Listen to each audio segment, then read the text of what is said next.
જૂનાગઢના મેંદરડા રેન્જમાંથી સિંહ ઝડપાયો। આ સિંહે મંગળવારની રાત્રે બાળકી પર હુમલો કર્યો હતો। સિંહના હુમલામાં બાળકીનું મૃત્યુ થયું। બાળકી પર હુમલાની ઘટનાને પગલે આસપાસના સ્થાનિકોમાં ફફડાટ ફેલાયો હતો। ગીર પશ્ચિમની મેંદરડા રેન્જમાંથી વન વિભાગે દીપડા સિંહને પાંજરે પૂર્યો। સિંહને પકડીને સક્કરબાગ એનિમલ હોસ્પિટલ ખસેડવામાં આવ્યો છે।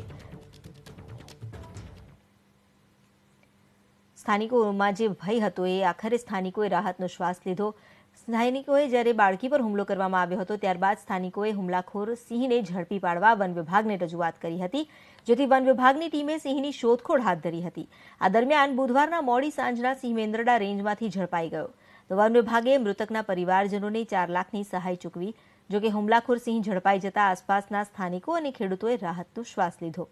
હાલ સિંહને પકડી વન વિભાગની ટીમે સક્કરબાગ એનિમલ હોસ્પિટલ ખાતે ખસેડ્યો છે, જ્યાં સિંહના મળનું પરીક્ષણ કરવામાં આવશે। જો સિંહ હુમલાખોર સાબિત થશે તો વન વિભાગ તેને આજીવન પાંજરામાં કેદ કરશે, કારણ કે માનવભક્ષી હોય તેવા જંગલી જનાવરોને વન વિભાગ તરફથી ફરીથી જંગલમાં નથી છોડાતા।